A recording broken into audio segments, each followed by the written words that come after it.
ਜੈ ਮਸੀਹ ਦੀ ਦੋਸਤੋ, ਸੱਚੀ ਬਾਣੀ ਦੇ ਅੱਜ ਦੇ ਪ੍ਰੋਗਰਾਮ ਦੇ ਵਿੱਚ ਤੁਹਾਡਾ ਸਭਨਾਂ ਦਾ ਇੱਕ ਵਾਰ ਫਿਰ ਤੋਂ ਬਹੁਤ-ਬਹੁਤ ਸਵਾਗਤ ਹੈ। ਦੋਸਤੋ, ਅਸੀਂ ਵਿਸ਼ਵਾਸ ਕਰਦੇ ਹਾਂ ਕਿ ਤੁਹਾਨੂੰ ਸਾਡੇ ਇਹ ਪ੍ਰੋਗਰਾਮ ਬਹੁਤ ਪਸੰਦ ਆ ਰਹੇ ਹੋਣਗੇ ਅਤੇ ਤੁਸੀਂ ਇਹਨਾਂ ਪ੍ਰੋਗਰਾਮਾਂ ਦਾ ਆਨੰਦ ਮਾਣ ਰਹੇ ਹੋਵੋਗੇ। ਪਰਮੇਸ਼ਰ ਦੇ ਵਚਨ ਬਾਈਬਲ ਧਰਮ ਸ਼ਾਸਤਰ ਦੀ ਇਹੋ ਹੀ ਖੂਬੀ ਹੈ, ਇਹ ਆਪਣੇ ਮੰਨਣ ਵਾਲਿਆਂ ਦੇ ਜੀਵਨ ਨੂੰ ਬਦਲ ਦਿੰਦਾ ਹੈ ਅਤੇ ਆਪਣੇ ਪ੍ਰਕਾਸ਼ਨਾਂ ਰਾਹੀਂ ਸਾਡੇ ਨਾਲ ਗੱਲਬਾਤ ਕਰਦਾ ਹੈ ਔਰ ਸਾਨੂੰ ਹੋਰ ਜ਼ਿਆਦਾ ਆਤਮਿਕ ਗੱਲਾਂ ਵੱਲ ਮਨ ਲਗਾਉਣ ਦੇ ਲਈ ਪ੍ਰੇਰਨਾ ਦਿੰਦਾ ਹੈ। ਦੋਸਤੋ, ਇਹ ਸੱਚੀ ਬਾਣੀ ਕੀ ਹੈ? ਇਹ ਸੱਚੀ ਬਾਣੀ ਕਿੱਥੋਂ ਮਿਲੇਗੀ? ਇਹ ਸੱਚੀ ਬਾਣੀ ਦਾ ਸਾਡੇ ਜੀਵਨ ਦੇ ਵਿੱਚ ਸਾਨੂੰ ਕੀ ਲਾਭ ਮਿਲ ਸਕਦਾ? ਇਸ ਦਾ ਸਾਡੇ ਜੀਵਨ ਦੇ ਵਿੱਚ ਕੀ ਮੁੱਲ ਹੈ? ਦੋਸਤੋ, ਇਹਨਾਂ ਸਾਰਿਆਂ ਸਵਾਲਾਂ ਦਾ ਜਵਾਬ ਸਾਨੂੰ ਇੱਕੋ ਹੀ ਜਗ੍ਹਾ ਤੋਂ ਲੱਭ ਸਕਦਾ ਹੈ। ਉਹ ਹੈ ਪਰਮੇਸ਼ਰ ਦਾ ਜਿਉਂਦਾ ਵਚਨ ਧਰਮ ਸ਼ਾਸਤਰ ਬਾਈਬਲ।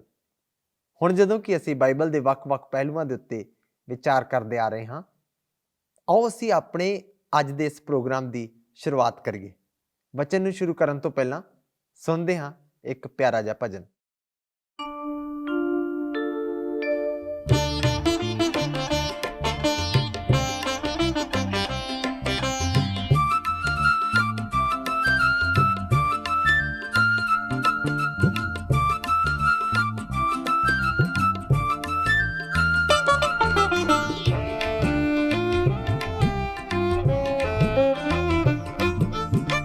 ਰਹਿਮਤਾਂ ਦੇ ਬਾਨੀ ਯਿਸੂ, ਰਹਿਮ ਤੇਰਾ ਚਾਹੀਦਾ, ਸਾਨੂੰ ਵੀ ਸਿਖਾ ਦੇ ਕਿਵੇਂ ਤੇਰਾ ਬਣ ਜਾਈਦਾ।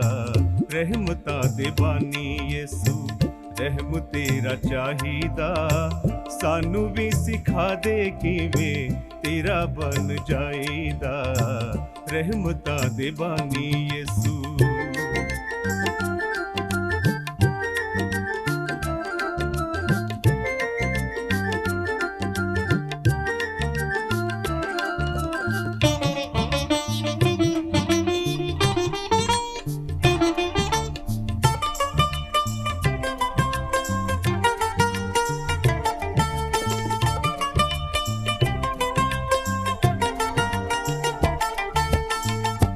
ਸਾਨੂੰ ਹੁਕਮ ਦੇ ਕੇ ਕੱਲਿਆ ਫਿਰੌਨ ਕੋਲ, ਦਿੱਤੀ ਸੀ ਹਿਦਾਇਤ ਉਹਨੂੰ ਜਾ ਕੇ ਮੇਰਾ ਭੇਦ ਖੋਲ। ਮੂਸਾ ਨੂੰ ਹੁਕਮ ਦੇ ਕੇ ਕੱਲਿਆ ਫਿਰੌਨ ਕੋਲ, ਦਿੱਤੀ ਸੀ ਹਿਦਾਇਤ ਉਹਨੂੰ ਜਾ ਕੇ ਮੇਰਾ ਭੇਦ ਖੋਲ।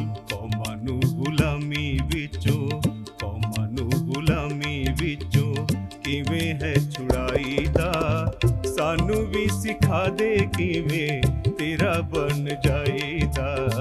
ਰਹਿਮਤਾਂ ਦੇ ਬਾਨੀ ਯਿਸੂ।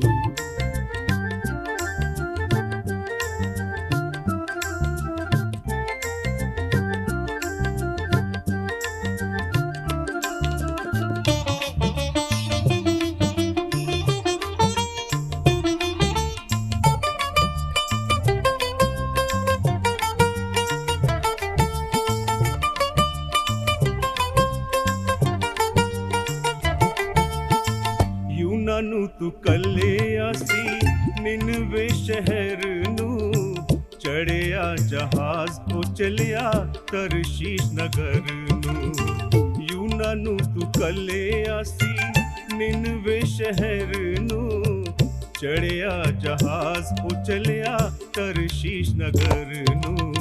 ਕਿਵੇਂ ਆਪਣੇ ਬੰਦਿਆਂ ਤੋਂ, ਕਿਵੇਂ ਆਪਣੇ ਬੰਦਿਆਂ ਤੋਂ। ਇਸ ਬਾਈਬਲ ਧਰਮ ਸ਼ਾਸਤਰ ਦੀ ਸਿੱਖਿਆ ਦੇ ਪ੍ਰੋਗਰਾਮ ਵਿੱਚ ਬਾਈਬਲ ਦੇ ਪੁਰਾਣੇ ਨੇਮ ਦੀ ਉਤਪਤੀ ਦੀ ਪੁਸਤਕ ਦੇ 6ਵੇਂ ਅਧਿਆਇ ਦਾ ਆਰੰਭ ਸ਼ੁਰੂ ਕਰਨ ਜਾ ਰਹੇ ਹਾਂ। ਇਸ ਵਿੱਚ ਆਪ ਸਭ ਦਾ ਸਵਾਗਤ ਹੈ। ਇਸ ਅਧਿਆਇ ਦੇ ਮੁੱਖ ਵਿਸ਼ੇ ਇਸ ਪ੍ਰਕਾਰ ਹਨ। ਸਭ ਤੋਂ ਪਹਿਲਾਂ ਇਸ ਵਿੱਚ ਹੈ ਜਲ ਪਰਲੋ ਦਾ ਕਾਰਨ। ਉਸ ਤੋਂ ਬਾਅਦ ਅਸੀਂ ਦੇਖਦੇ ਹਾਂ ਜਲ ਪਰਲੋ ਦੇ ਨਿਆਂ ਤੋਂ ਪਰਮੇਸ਼ਵਰ ਦੁਆਰਾ ਛੁਟਕਾਰਾ। ਉਸ ਤੋਂ ਬਾਅਦ ਤੀਸਰੀ ਗੱਲ ਅਸੀਂ ਦੇਖਦੇ ਹਾਂ ਕਿਸ਼ਤੀ ਬਣਾਉਣ ਵਾਸਤੇ ਨੂਹ ਲਈ ਹਦਾਇਤਾਂ, ਅਤੇ ਆਖਰ ਵਿੱਚ ਅਸੀਂ ਦੇਖਾਂਗੇ ਕਿਸ਼ਤੀ ਦੇ ਸਵਾਰ ਯਾਤਰੀ। ਇਸ ਅਧਿਆਏ ਵਿੱਚ ਸਭ ਤੋਂ ਪਹਿਲਾਂ ਅਸੀਂ ਜਲ ਪਰਲੋ ਦੇ ਕਾਰਨ ਬਾਰੇ ਵਿਚਾਰ ਕਰਾਂਗੇ। ਇਸ ਅਧਿਆਇ ਵਿੱਚ ਸਿਰਫ ਜਲ ਪਰਲੋ ਦੇ ਬਾਰੇ ਹੀ ਨਹੀਂ ਬਲਕਿ ਇਸ ਦੇ ਕਾਰਨ ਬਾਰੇ ਵੀ ਵਰਣਨ ਹੈ। ਇਸ ਅਧਿਆਇ ਦੇ ਸ਼ੁਰੂ ਵਿੱਚ ਲਿਖਿਆ ਹੋਇਆ ਹੈ ਕਿ ਤਾਂ ਇਉਂ ਹੋਇਆ ਜਦ ਆਦਮੀ ਜ਼ਮੀਨ ਉੱਤੇ ਵਧਣ ਲੱਗ ਪਏ ਔਰ ਉਹਨਾਂ ਤੋਂ ਧੀਆਂ ਜੰਮੀਆਂ, ਤਾਂ ਪਰਮੇਸ਼ਵਰ ਦੇ ਪੁੱਤਰਾਂ ਨੇ ਆਦਮੀ ਦੀਆਂ ਧੀਆਂ ਨੂੰ ਵੇਖਿਆ ਭਈ ਉਹ ਸੋਹਣੀਆਂ ਹਨ, ਤਦ ਉਹਨਾਂ ਨੇ ਆਪਣੇ ਲਈ ਸਾਰੀਆਂ ਚੁਣੀਆਂ ਹੋਈਆਂ ਤੀਵੀਆਂ ਕੀਤੀਆਂ। ਉਤਪਤ ਦੀ ਪੁਸਤਕ ਉਸ ਦਾ 6 ਅਧਿਆਏ ਉਸ ਦੇ 1 ਅਤੇ 2 ਆਇਤ ਵਿੱਚ ਇਹ ਵਚਨ ਹਨ। ਇੱਥੇ ਪਰਮੇਸ਼ਵਰ ਦੇ ਪੁੱਤਰਾਂ ਅਤੇ ਆਦਮੀਆਂ ਦੀਆਂ ਧੀਆਂ ਦੇ ਜ਼ਿਕਰ ਬਾਰੇ ਬਹਿਸ ਕਦੇ ਵੀ ਖਤਮ ਨਾ ਹੋਣ ਵਾਲੀ ਹੈ। ਬਹੁਤ ਸਾਰੇ ਨੇਕ ਪੁਰਸ਼ ਇਸ ਬਾਰੇ ਇਹ ਵਿਚਾਰ ਰੱਖਦੇ ਹਨ ਕਿ ਉਹ ਪਰਮੇਸ਼ਵਰ ਦੇ ਪੁੱਤਰ ਸਵਰਗਦੂਤ ਸਨ। ਮੈਂ ਵਿਅਕਤੀਗਤ ਤੌਰ ਤੇ ਇਸ ਨੂੰ ਨਹੀਂ ਮੰਨ ਸਕਦਾ। ਮੇਰੇ ਕਈ ਅਧਿਆਪਕਾਂ ਨੇ ਵੀ ਇਹੋ ਹੀ ਸਿਖਾਇਆ ਸੀ ਕਿ ਪਰਮੇਸ਼ਵਰ ਦੇ ਪੁੱਤਰ ਸਵਰਗਦੂਤ ਸਨ। ਅੱਜ ਕੱਲ੍ਹ ਵੀ ਬਹੁਤ ਸਾਰੇ ਪ੍ਰਚਾਰਕ ਇਹੋ ਹੀ ਵਿਚਾਰ ਰੱਖਦੇ ਹਨ। ਫਿਰ ਵੀ ਮੈਂ ਇਸ ਵਿਚਾਰ ਨੂੰ ਨਹੀਂ ਮੰਨਦਾ, ਕਿਉਂਕਿ ਜੇਕਰ ਉਹ ਨੇਕ ਫਰਿਸ਼ਤੇ ਸਨ ਤਦ ਉਹ ਇਹੋ ਜਿਹਾ ਪਾਪ ਨਹੀਂ ਕਰ ਸਕਦੇ ਸਨ, ਅਤੇ ਬੁਰੇ ਫਰਿਸ਼ਤਿਆਂ ਨੂੰ ਤਾਂ ਪਰਮੇਸ਼ਰ ਦੇ ਪੁੱਤਰ ਕਿਹਾ ਹੀ ਨਹੀਂ ਜਾ ਸਕਦਾ।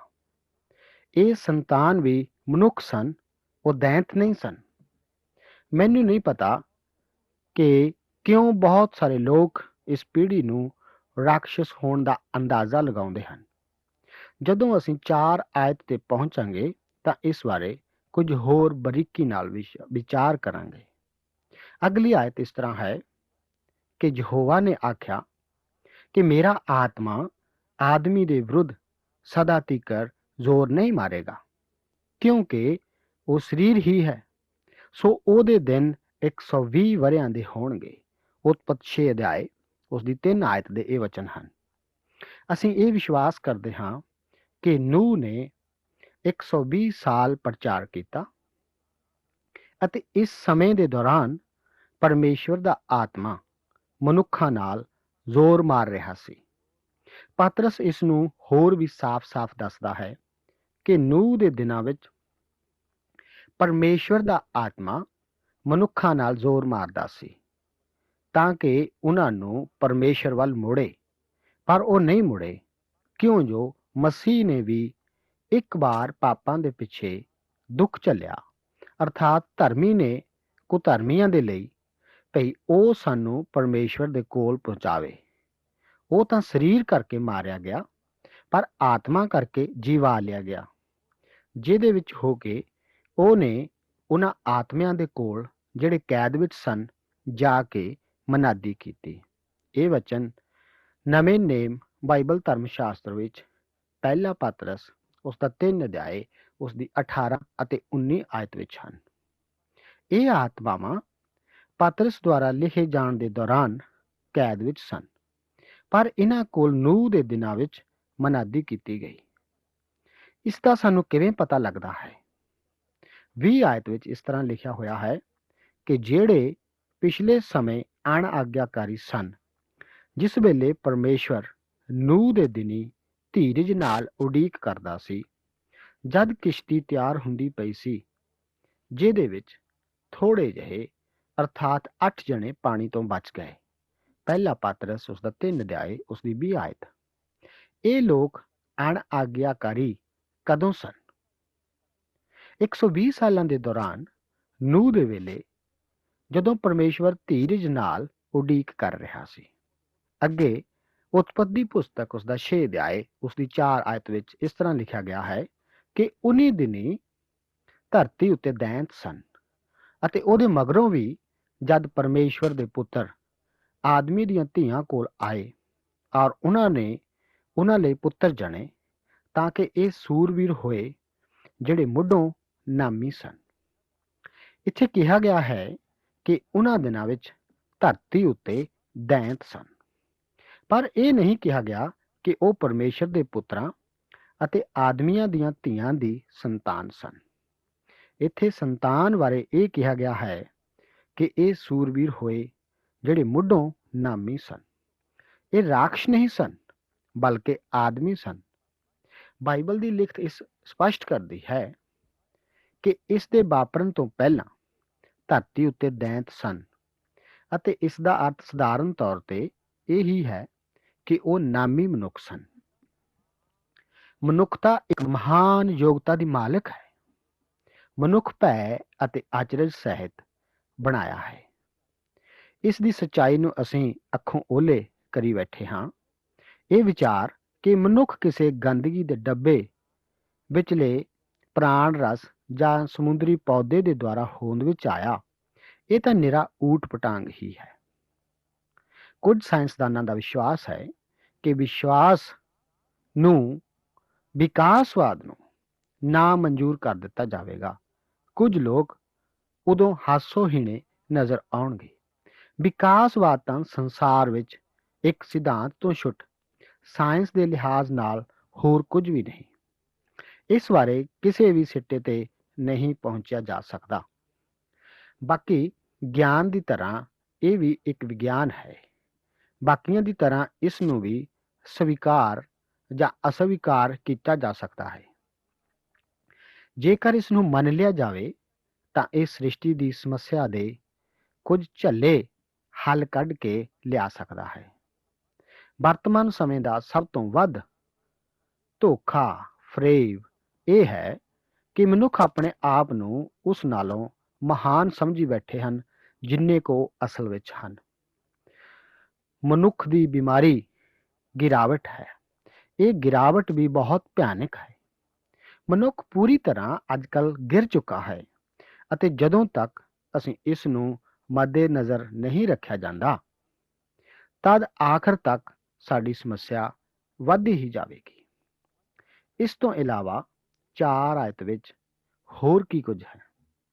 ਮੇਰੀ ਦ੍ਰਿਸ਼ਟੀ ਵਿੱਚ ਉਤਪਤੀ ਕੁਲਪੱਤਰੀਆਂ ਦੀ ਪੁਸਤਕ ਹੈ। ਇਹ ਘਰਾਣਿਆਂ ਦੀ ਇੱਕ ਪੁਸਤਕ ਹੈ।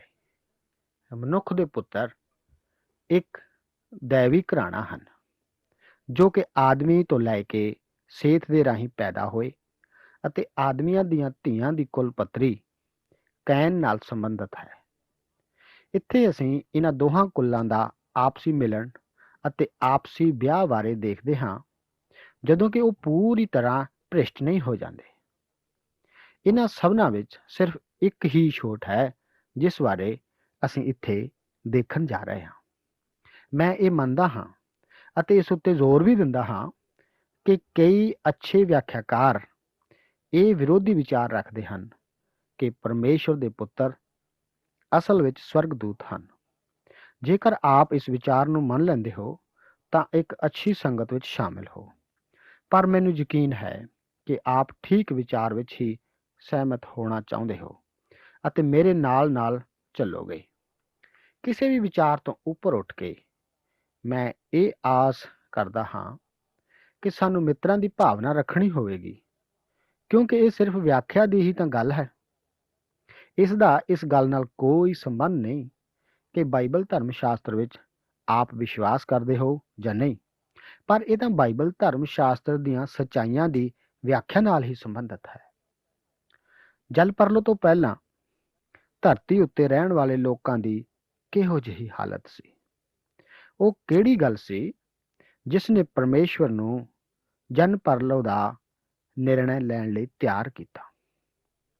ਬਾਈਬਲ ਧਰਮ ਸ਼ਾਸਤਰ ਵਿੱਚ ਲਿਖਿਆ ਹੋਇਆ ਹੈ ਕਿ ਫੇਰ ਯਹੋਵਾ ਨੇ ਵੇਖਿਆ ਕਿ ਆਦਮੀ ਦੀ ਬੁਰਾਈ ਧਰਤੀ ਉੱਤੇ ਵੱਧ ਗਈ, ਔਰ ਉਸਦੇ ਮਨ ਦੇ ਵਿਚਾਰਾਂ ਦੀ ਹਰ ਇੱਕ ਭਾਵਨਾ ਸਾਰਾ ਦਿਨ ਬੁਰੀ ਹੀ ਰਹਿੰਦੀ ਹੈ। ਉਤਪਤ 6 ਅਧਿਆਏ ਉਸ ਦੀ 5 ਆਇਤ ਦੇ ਇਹ ਵਚਨ ਹਨ। ਇਸ ਆਇਤ ਵਿੱਚ ਇੱਥੇ 4 ਸ਼ਬਦਾਂ ਉੱਤੇ ਜ਼ੋਰ ਦੇਣ ਦੀ ਲੋੜ ਹੈ, ਜਿਨ੍ਹਾਂ ਉੱਤੇ ਮੈਂ ਆਪਣੀ ਬਾਈਬਲ ਵਿੱਚ ਨਿਸ਼ਾਨ ਲਾਇਆ ਹੋਇਆ ਹੈ। ਆਦਮੀ ਦੀ ਬੁਰਾਈ ਵੱਧ ਗਈ। ਉਸਦੇ ਮਨ ਦੇ ਵਿਚਾਰਾਂ ਦੀ ਹਰ ਇੱਕ ਭਾਵਨਾ ਸਾਰਾ ਦਿਨ ਬੁਰੀ ਹੀ ਰਹਿੰਦੀ ਹੈ। ਸਿਰਫ ਬੁਰਾਈ ਹੀ ਤਾਂ ਸਭ ਕੁਝ ਸੀ, ਅਤੇ ਇਹ ਲਗਾਤਾਰ ਰਹਿੰਦੀ ਸੀ। ਇਹ 4 ਸ਼ਬਦ ਹੀ ਧਰਤੀ ਉੱਤੇ ਰਹਿਣ ਵਾਲੇ ਮਨੁੱਖੀ ਘਰਾਣੇ ਦੀ ਹਾਲਤ ਨੂੰ ਪ੍ਰਗਟ ਕਰਦੇ ਹਨ। ਅੱਗੇ ਲਿਖਿਆ ਹੋਇਆ ਹੈ ਕਿ ਤਾਂ ਯਹੋਵਾ ਨੂੰ ਆਦਮੀ ਦੇ ਧਰਤੀ ਉੱਤੇ ਬਣਾਉਣ ਤੋਂ ਰੰਜ ਹੋਇਆ ਅਤੇ ਉਹ ਮਨ ਵਿੱਚ ਦੁਖੀ ਹੋਇਆ। ਉਤਪਤ 6 ਅਧਿਆਏ ਉਸ ਦੀ 6 ਆਇਤ ਦੇ ਇਹ ਵਚਨ ਹਨ। ਅਤੇ ਪਰਮੇਸ਼ਵਰ ਨੂੰ ਰੰਜ ਹੋਇਆ। ਕਿਸ ਚੀਜ਼ ਦੇ ਕਾਰਨ ਪਰਮੇਸ਼ਵਰ ਨੂੰ ਰੰਜ ਹੋਇਆ? ਮਨੁੱਖ ਦੀ ਬੁਰਾਈ ਨੇ ਹੀ ਪਰਮੇਸ਼ਵਰ ਨੂੰ ਰੰਜ ਦਿਲਾਇਆ। ਇੰਜ ਜਾਪਦਾ ਹੈ ਜਿਵੇਂ ਕਿ ਪਰਮੇਸ਼ਵਰ ਨੇ ਆਪਣਾ ਵਿਚਾਰ ਬਦਲ ਲਿਆ ਅਤੇ ਹੁਣ ਉਹ ਮਨੁੱਖ ਨੂੰ ਧਰਤੀ ਉੱਤੋਂ ਕੱਢਣਾ ਜਾਂ ਹਟਾਉਣਾ ਚਾਹੁੰਦਾ ਸੀ। ਸ਼ਾਇਦ ਉਸਨੇ ਇਹੋ ਜਿਹਾ ਹੀ ਕੁਝ ਧਰਤੀ ਉੱਪਰਲੀ ਇਸ ਤੋਂ ਪਹਿਲੀ ਸ੍ਰਿਸ਼ਟੀ ਨਾਲ ਵੀ ਇਹੋ ਜਿਹਾ ਹੀ ਕੁਝ ਕੀਤਾ ਸੀ। ਭਾਵੇਂ ਮਨੁੱਖ ਦੇ ਪਾਪ ਨੇ ਪਰਮੇਸ਼ਵਰ ਨੂੰ ਦੁਖੀ ਕੀਤਾ, ਪਰ ਪਰਮੇਸ਼ਵਰ ਦਾ ਸ਼ੁਕਰ ਹੈ ਕਿ ਉਸਨੇ ਮਨੁੱਖ ਨੂੰ ਸਰਵਨਾਸ਼ ਨਹੀਂ ਕੀਤਾ। ਤਦ ਯਹੋਵਾ ਨੇ ਆਖਿਆ ਕਿ ਮੈਂ ਆਦਮੀ ਨੂੰ, ਜਿਹਨੂੰ ਮੈਂ ਉਤਪੰਨ ਕੀਤਾ, ਹਾਂ ਆਦਮੀ ਨੂੰ, ਡੰਗਰ ਨੂੰ, ਘਿਸਰਨ ਵਾਲੇ ਨੂੰ ਔਰ ਆਕਾਸ਼ ਦੇ ਪੰਛੀ ਨੂੰ ਵੀ ਜ਼ਮੀਨ ਉੱਤੋਂ ਮਿਟਾ ਦਿਆਂਗਾ, ਕਿਉਂ ਜੋ ਮੈਨੂੰ ਉਹਨਾਂ ਦੇ ਬਣਾਉਣ ਤੋਂ ਰੰਜ ਹੋਇਆ ਹੈ। ਉਤਪਤ 6 ਅਧਿਆਏ ਉਸ ਦਾ 7 ਆਇਤ ਵਿੱਚ ਇਹ ਵਚਨ ਹਨ। ਇੱਥੇ ਮੱਛੀਆਂ ਦਾ ਜ਼ਿਕਰ ਨਹੀਂ ਹੈ, ਕਿਉਂਕਿ ਉਹ ਤਾਂ ਪਾਣੀ ਵਿੱਚ ਹੀ ਰਹਿੰਦੀਆਂ ਸਨ ਅਤੇ ਉਹ ਹੋਰ ਜ਼ਿਆਦਾ ਪਾਣੀ ਹੀ ਭੇਜਣ ਵਾਲਾ ਹੈ। ਇਸ ਤੋਂ ਅੱਗੇ ਅਸੀਂ ਪਰਮੇਸ਼ਰ ਦੁਆਰਾ ਜਲ ਪਰਲੋਹ ਤੋਂ ਕੀਤੇ ਬਚਾਓ ਬਾਰੇ ਵੀ ਦੇਖਦੇ ਹਾਂ। ਲਿਖਿਆ ਹੋਇਆ ਹੈ ਕਿ ਪਰ ਨੂਹ ਉੱਤੇ ਯਹੋਵਾ ਦੀ ਕਿਰਪਾ ਦੀ ਨਿਗਾਹ ਹੋਈ। ਅਤੇ ਨੂਹ ਨੂੰ ਇਹ ਕਿਰਪਾ ਕਿਉਂ ਪ੍ਰਾਪਤ ਹੋਈ? ਇਹ ਨੂਹ ਦੀ ਕੁਲਪੱਤਰੀ ਹੈ। ਨੂਹ ਇੱਕ ਧਰਮੀ ਮਨੁੱਖ ਸੀ ਅਤੇ ਆਪਣੀ ਪੀੜ੍ਹੀ ਵਿੱਚ ਸੰਪੂਰਨ ਸੀ ਅਤੇ ਨੂਹ ਪਰਮੇਸ਼ਵਰ ਦੇ ਨਾਲ ਨਾਲ ਚੱਲਦਾ ਸੀ। ਉਤਪਤ 6 ਅਧਿਆਏ ਉਸ ਦੀ 9 ਆਇਤ। ਪਰਮੇਸ਼ਵਰ ਨੇ ਨੂਹ ਨੂੰ ਕਿਉਂ ਬਚਾਇਆ? ਕਿਉਂਕਿ ਉਹ ਪਰਮੇਸ਼ਵਰ ਦੇ ਨਾਲ ਨਾਲ ਚੱਲਦਾ ਸੀ। ਜੀ ਹਾਂ, ਪਰ ਸਾਨੂੰ ਇਹ ਵੀ ਦੱਸਿਆ ਗਿਆ ਹੈ ਕਿ ਨੇਚਾ ਨਾਲ ਨੂਹ ਨੇ ਪਰਮੇਸ਼ਵਰ ਕੋਲੋਂ ਉਹਨਾਂ ਵਸਤਾਂ ਦੀ ਖਬਰ ਪਾ ਕੇ ਜਿਹੜੀਆਂ ਅਜੇ ਅਣਡਿੱਠ ਸਨ, ਸਹਿਮ ਕੇ ਆਪਣੇ ਘਰ ਦੇ ਬਚਾਓ ਲਈ ਕਿਸ਼ਤੀ ਬਣਾਈ ਅਤੇ ਉਸ ਨੇਚਾ ਦੇ ਕਾਰਨ ਉਸਨੇ ਸੰਸਾਰ ਨੂੰ ਦੋਸ਼ੀ ਠਹਿਰਾਇਆ ਅਤੇ ਉਸ ਧਰਮ ਦਾ ਅਧਿਕਾਰੀ ਹੋਇਆ ਜਿਹੜਾ ਨੇਚਾ ਤੋਂ ਹੀ ਹੁੰਦਾ ਹੈ।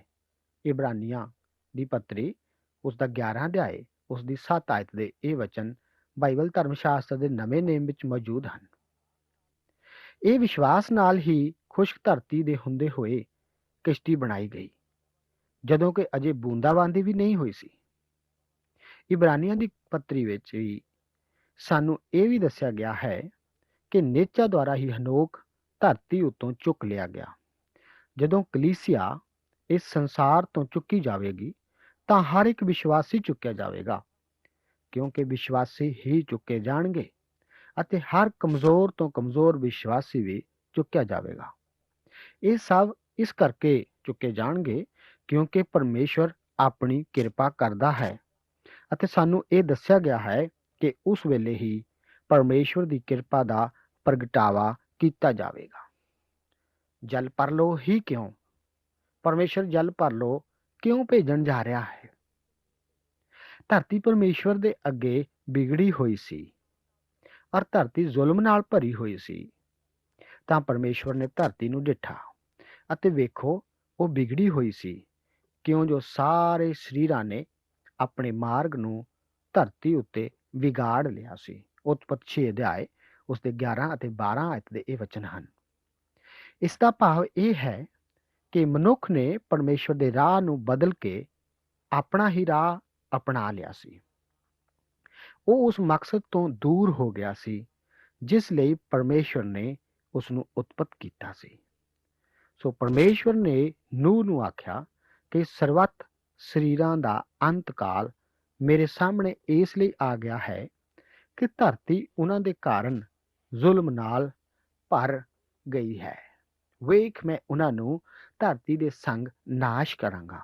ਉਤਪਤ 6 ਅਧਿਆਏ ਉਸ ਦੀ 13 ਆਇਤ। ਪਰਮੇਸ਼ਵਰ ਹੁਣ ਜਲ ਪਰਲੋਹ ਭੇਜਣ ਵਾਲਾ ਹੀ ਹੈ ਅਤੇ ਮੈਂ ਇਸ ਦੇ ਕਈ ਕਾਰਨਾਂ ਬਾਰੇ ਦੱਸਣਾ ਚਾਹਾਂਗਾ ਕਿ ਅਜਿਹਾ ਕਿਉਂ। ਮਨੁੱਖ ਕੋਲ ਇੱਕ ਛੁਟਕਾਰਾ ਦੇਣ ਵਾਲੇ ਦਾ ਵਾਅਦਾ ਸੀ ਅਤੇ ਉਸ ਨੂੰ ਇਸ ਬਾਰੇ ਦੱਸਿਆ ਵੀ ਗਿਆ ਸੀ ਕਿ ਧਰਤੀ ਉੱਤੇ ਇੱਕ ਮੁਕਤੀਦਾਤਾ ਆ ਰਿਹਾ ਸੀ। ਮਨੁੱਖ ਨੂੰ ਇਸੇ ਵੱਲ ਆਪਣੀ ਨਜ਼ਰ ਲਾਉਣੀ ਚਾਹੀਦੀ ਸੀ, ਪਰ ਇਸ ਦੇ ਉਲਟ ਮਨੁੱਖ ਪਰਮੇਸ਼ਵਰ ਤੋਂ ਦੂਰ ਚਲਾ ਗਿਆ। ਪਰਮੇਸ਼ਵਰ ਨੇ ਆਦਮ ਅਤੇ ਹਵਾ ਲਈ ਇੱਕ ਬਲੀ ਦਾ ਇੰਤਜ਼ਾਮ ਕੀਤਾ ਸੀ, ਜਿਸ ਦੁਆਰਾ ਕੈਨ ਅਤੇ ਹਾਬਲ ਨਾਲ ਇੱਕ ਸਦੀਪਕ ਨਿਯਮ ਦੀ ਸਥਾਪਨਾ ਕੀਤੀ ਗਈ ਸੀ। ਇਹ ਦੋਵੇਂ ਲੜਕੇ ਕੈਨ ਅਤੇ ਹਾਬਲ ਦੋ ਮਹਾਨ ਪ੍ਰਣਾਲੀਆਂ, ਦੋ ਮਨੁੱਖੀ ਸ਼੍ਰੇਣੀਆਂ, ਖੋਏ ਹੋਏ ਅਤੇ ਬਚੇ ਹੋਏ, ਸਵੈ ਧਰਮੀ ਅਤੇ ਟੁੱਟੇ ਹੋਇਆ ਆਤਮਾ ਵਾਲਿਆਂ, ਨਿਰਾ ਦਾਅਵਾ ਕਰਨ ਵਾਲੇ ਅਤੇ ਸੱਚੇ ਵਿਸ਼ਵਾਸੀਆਂ ਦੇ ਪ੍ਰਤੀਨਿਧੀਆਂ ਦੇ ਤੌਰ ਤੇ ਖੜੇ ਹਨ।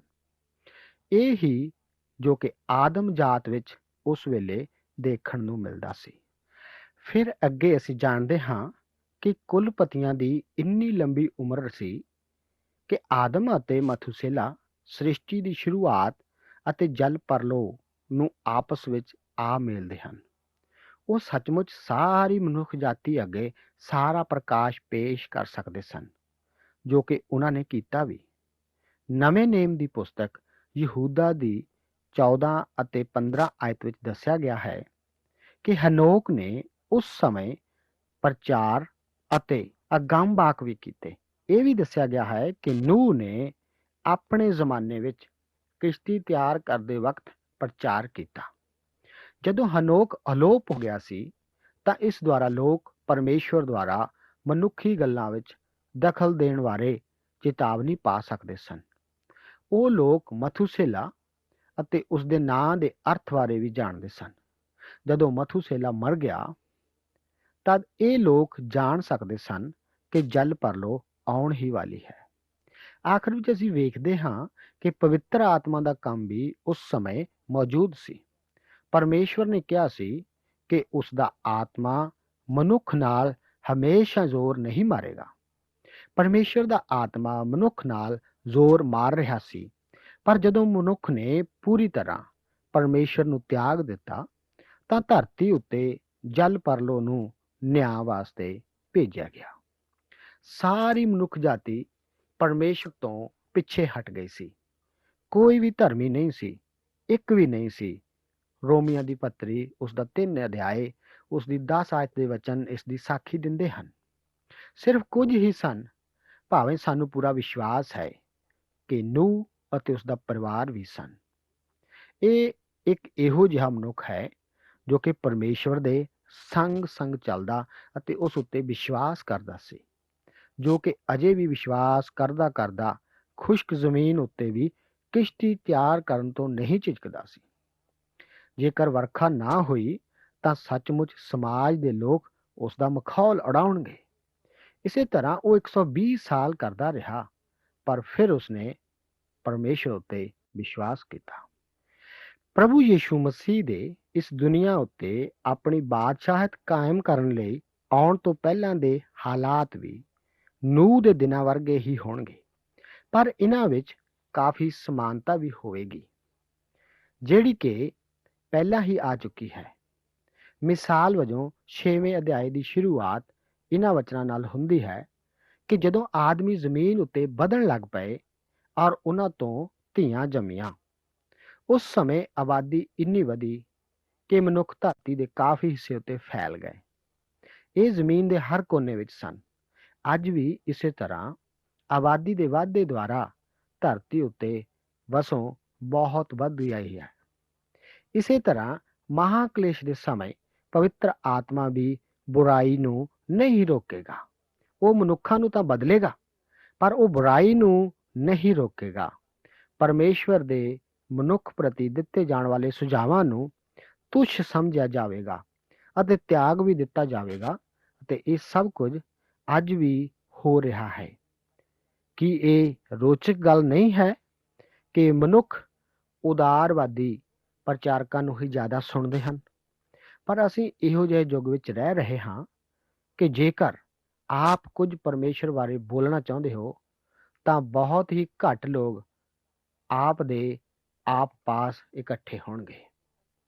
ਪਰ ਜੇਕਰ ਪਰਮੇਸ਼ਰ ਦਾ ਇਨਕਾਰ ਕਰਦੇ ਹੋਏ ਕਿਸੇ ਨਾਸਤਿਕ ਵਿਚਾਰ ਦਾ ਪ੍ਰਚਾਰ ਕਰੋ ਤਾਂ ਲੋਕ ਆਪ ਨੂੰ ਸੁਣਨਾ ਬਹੁਤ ਪਸੰਦ ਕਰਨਗੇ। ਉਸ ਦਿਨ ਸੰਸਾਰ ਵਿੱਚ ਕਲੀਸਿਆ ਦੇ ਉਠਾਏ ਜਾਣ ਤੇ ਬਹੁਤ ਵੱਡੀ ਸਮੱਸਿਆ ਪੈਦਾ ਹੋ ਜਾਵੇਗੀ, ਕਿਉਂਕਿ ਬਹੁਤ ਸਾਰੇ ਲੋਕ ਰਹੱਸਮਈ ਢੰਗ ਨਾਲ ਧਰਤੀ ਤੋਂ ਅਲੋਪ ਹੋ ਜਾਣਗੇ। ਨੂਹ ਦੇ ਦਿਨਾਂ ਵਿੱਚ ਵੀ ਨਿਆਂ ਕੀਤੇ ਗਏ ਸਨ, ਪਰ ਲੋਕਾਂ ਨੇ ਉਹਨਾਂ ਦੀ ਪਰਵਾਹ ਨਹੀਂ ਕੀਤੀ ਸੀ। ਮੈਂ ਆਸ ਕਰਦਾ ਹਾਂ ਕਿ ਆਪ ਨੂੰ ਪਰਮੇਸ਼ਰ ਦੇ ਇਹਨਾਂ ਵਚਨਾਂ ਨੂੰ ਸੁਣ ਕੇ ਜ਼ਰੂਰ ਬਰਕਤ ਮਿਲੀ ਹੋਵੇਗੀ। ਅਸੀਂ ਇਸ ਨੂੰ ਆਪਣੇ ਅਗਲੇ ਪ੍ਰੋਗਰਾਮ ਵਿੱਚ ਜਾਰੀ ਰੱਖਾਂਗੇ। ਅੱਜ ਇੱਥੇ ਹੀ ਸਮਾਪਤ ਕਰਦੇ ਹਾਂ। ਪਰਮੇਸ਼ਰ ਆਪ ਨੂੰ ਅਸੀਸ ਦੇਵੇ। ਦੋਸਤੋ, ਅੱਜ ਦੇ ਪ੍ਰੋਗਰਾਮ ਦੇ ਵਿੱਚ ਸਾਡੇ ਨਾਲ ਰਹਿਣ ਦੇ ਲਈ ਤੁਹਾਡਾ ਬਹੁਤ-ਬਹੁਤ ਧੰਨਵਾਦ। ਦੋਸਤੋ, ਵਿਸ਼ਵਾਸ ਕਰੋ ਕਿ ਬਾਈਬਲ ਧਰਮ ਸ਼ਾਸਤਰ ਦੇ ਸ਼ਬਦ ਪਰਮੇਸ਼ਰ ਦੀ ਪ੍ਰੇਰਨਾ ਦੁਆਰਾ ਹੀ ਲਿਖੇ ਗਏ ਹਨ। ਇਸ ਦੇ ਸਿਰਫ ਵਿਚਾਰ ਹੀ ਨਹੀਂ, ਬਲਕਿ ਇਸ ਦੇ ਸ਼ਬਦ ਵੀ ਪਰਮੇਸ਼ਰ ਦੀ ਪ੍ਰੇਰਨਾ ਦੇ ਦੁਆਰਾ ਹੀ ਲਿਖੇ ਗਏ ਹਨ। ਅਸੀਂ ਕੇਵਲ ਇਹ ਹੀ ਵਿਸ਼ਵਾਸ ਨਹੀਂ ਕਰਦੇ ਕਿ ਬਾਈਬਲ ਧਰਮ ਸ਼ਾਸਤਰ ਪਰਮੇਸ਼ਰ ਦੀ ਪ੍ਰੇਰਨਾ ਦੁਆਰਾ ਰਚਿਆ ਗਿਆ ਹੈ, ਪਰ ਮੈਂ ਇਹ ਵੀ ਵਿਸ਼ਵਾਸ ਕਰਦਾ ਹਾਂ, ਜਿੰਨਾ ਚਿਰ ਪਰਮੇਸ਼ਰ ਦਾ ਆਤਮਾ ਤੁਹਾਡੇ ਦਿਲ ਨੂੰ ਨਹੀਂ ਖੋਲ੍ਹਦਾ, ਬਾਈਬਲ ਨੂੰ ਤੁਹਾਡੇ ਲਈ ਇੱਕ ਹਕੀਕਤ ਨਹੀਂ ਬਣਾ ਦਿੰਦਾ, ਬਾਈਬਲ ਧਰਮ ਸ਼ਾਸਤਰ ਇੱਕ ਬੰਦ ਪੁਸਤਕ ਹੀ ਹੈ। ਇਸ ਕਰਕੇ ਆਓ ਅਸੀਂ ਆਪਣੇ ਜੀਵਨਾਂ ਨੂੰ ਪਰਮੇਸ਼ਰ ਦੇ ਹੱਥਾਂ ਵਿੱਚ ਸੌਂਪ ਦਈਏ ਅਤੇ ਉਸ ਤੋਂ ਮੰਗੀਏ ਕਿ ਉਹ ਸਾਡੇ ਦਿਲਾਂ ਅਤੇ ਮਨਾਂ ਨੂੰ ਖੋਲ੍ਹੇ, ਤਾਂ ਜੋ ਉਹ ਸਾਡੀਆਂ ਆਤਮਾਵਾਂ ਦੇ ਵਿੱਚ ਸਾਡੇ ਨਾਲ ਗੱਲਬਾਤ ਕਰੇ ਅਤੇ ਉਸ ਦਾ ਵਚਨ ਸਾਡੇ ਲਈ ਹਕੀਕਤ ਬਣ ਜਾਵੇ। ਆਓ ਅਸੀਂ ਪ੍ਰਾਰਥਨਾ ਕਰੀਏ। ਪਿਆਰੇ ਪ੍ਰੇਮੀ ਪਰਮੇਸ਼ਰ, ਅਸੀਂ ਤੁਹਾਡੇ ਚਰਨਾਂ ਦੇ ਵਿੱਚ ਪ੍ਰਾਰਥਨਾ ਕਰ ਰਹੇ ਹਾਂ। ਪਿਆਰੇ ਪ੍ਰਭੂ, ਤੁਸੀਂ ਮਹਾਨ ਹੋ, ਆਪਣੇ ਭੇਤਾਂ ਨੂੰ ਸਾਡੇ ਉੱਤੇ ਪ੍ਰਗਟ ਕਰਨ ਵਾਲੇ ਪਰਮੇਸ਼ਰ ਹੋ। ਪਿਆਰੇ ਪ੍ਰਭੂ ਜੀ, ਮੈਂ ਇਸ ਸਮੇਂ ਪ੍ਰਾਰਥਨਾ ਕਰ ਰਿਹਾ, ਜਿੰਨੇ ਸਾਡੇ ਦਰਸ਼ਕ ਲੋਕ ਪਵਿੱਤਰ ਬਾਈਬਲ ਦੀ ਸਿੱਖਿਆ ਨੂੰ ਲੈਣ ਦੇ ਲਈ ਸਾਡੇ ਨਾਲ ਜੁੜੇ ਹੋਏ ਹਨ, ਪਿਆਰੇ ਪ੍ਰਭੂ, ਉਹਨਾਂ ਦੇ ਦਿਲਾਂ ਦੇ ਉੱਤੇ ਤੁਹਾਡਾ ਕਬਜ਼ਾ ਹੋਏ, ਉਹਨਾਂ ਦੇ ਉੱਤੇ ਤੁਸੀਂ ਆਪਣੇ ਪ੍ਰਕਾਸ਼ ਨੂੰ ਪ੍ਰਗਟ ਕਰੋ। ਪਿਆਰੇ ਪ੍ਰਭੂ, ਮੈਂ ਪ੍ਰਾਰਥਨਾ ਕਰਦਾ ਪਿਤਾ ਪ੍ਰਭੂ ਸ਼੍ਰੀ, ਇਹਨਾਂ ਵਚਨਾਂ ਦੇ ਦੁਆਰਾ ਆਪਣੇ ਜੀਵਨ ਨੂੰ ਬਿਹਤਰ ਬਣਾ ਸਕਣ। ਪਿਆਰੇ ਪ੍ਰਭੂ, ਅਸੀਂ ਜਾਣਦੇ ਪਿਤਾ ਪ੍ਰਭੂ ਸ਼੍ਰੀ ਕਿ ਤੁਹਾਡਾ ਵਚਨ ਸਾਡੇ ਲਈ ਹੈ ਅਤੇ ਸਾਨੂੰ ਇਸ ਨੂੰ ਸਿੱਖਣਾ ਬਹੁਤ ਜ਼ਰੂਰੀ ਹੈ।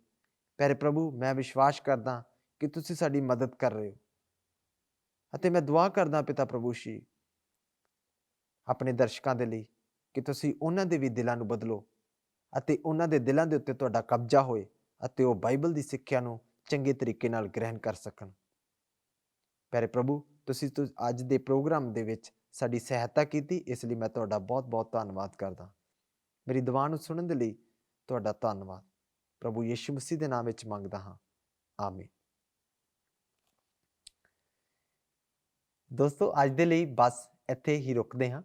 ਕੱਲ ਫਿਰ ਇਸ ਸਮੇਂ ਮਿਲਾਂਗੇ ਇੱਕ ਨਵੇਂ ਪ੍ਰੋਗਰਾਮ ਅਤੇ ਅੱਗੇ ਨਵੀਂ ਸਿੱਖਿਆ ਦੇ ਨਾਲ। ਤਦ ਤੱਕ ਪ੍ਰਭੂ ਤੁਹਾਡੇ ਨਾਲ ਹੋਵੇ। ਤੁਸੀਂ ਸਾਨੂੰ ਫੋਨ ਜਾਂ SMS ਜ਼ਰੂਰ ਕਰੋ। ਅਸੀਂ ਤੁਹਾਡੇ ਫੋਨ ਤੇ ਮੈਸੇਜ ਦੇ ਇੰਤਜ਼ਾਰ ਦੇ ਵਿੱਚ ਹਾਂ। ਸਾਨੂੰ ਦੱਸੋ ਤੁਹਾਨੂੰ ਪ੍ਰੋਗਰਾਮ ਕਿਸ ਤਰੀਕੇ ਦਾ ਲੱਗ ਰਿਹਾ ਹੈ। ਪ੍ਰਭੂ ਤੁਹਾਨੂੰ ਸਭ ਨੂੰ ਆਸ਼ੀਸ਼ ਅਤੇ ਬਰਕਤ ਦੇਵੇ। ਜੈ ਮਸੀਹ ਦੀ। ਸਾਡਾ ਅੱਜ ਦਾ ਪ੍ਰੋਗਰਾਮ ਤੁਹਾਨੂੰ ਕਿੱਦਾਂ ਦਾ ਲੱਗਾ, ਸਾਨੂੰ ਜ਼ਰੂਰ ਦੱਸੋ। ਸਾਡਾ ਫੋਨ ਨੰਬਰ ਹੈ 9041538931। ਨੰਬਰ ਇੱਕ ਵਾਰ ਫਿਰ ਸੁਣੋ, 9041538931। ਸਾਡਾ ਦੂਸਰਾ ਨੰਬਰ ਹੈ 9465177365। ਤੁਸੀਂ ਚਾਹੋ ਤਾਂ ਸਾਨੂੰ ਮਿਸ ਕਾਲ ਵੀ ਕਰ ਸਕਦੇ ਹੋ। ਮਿਸ ਕਾਲ ਕਰਨ ਦੇ ਲਈ ਸਾਡਾ ਨੰਬਰ ਹੈ 0444 908 1209। ਜੇਕਰ ਤੁਸੀਂ ਈਮੇਲ ਕਰਨਾ ਚਾਹੁੰਦੇ ਹੋ ਤਾਂ ਸਾਡਾ ਈਮੇਲ ਪਤਾ ਨੋਟ ਕਰੋ, punjabi@radio882.com। ਚਿੱਠੀ ਲਿਖਣ ਦੇ ਲਈ ਸਾਡਾ ਪਤਾ ਹੈ TWR India, post box number 111, general post office, sector 17, Chandigarh 16001। YouTube ਅਤੇ Facebook ਉੱਤੇ ਵੀ ਤੁਸੀਂ ਸਾਡੇ ਨਾਲ ਜੁੜ ਸਕਦੇ ਹੋ। ਇਸ ਦੇ ਲਈ ਤੁਸੀਂ TWR ਇੰਡੀਆ ਪੰਜਾਬੀ ਨਾਲ ਜੁੜੋ।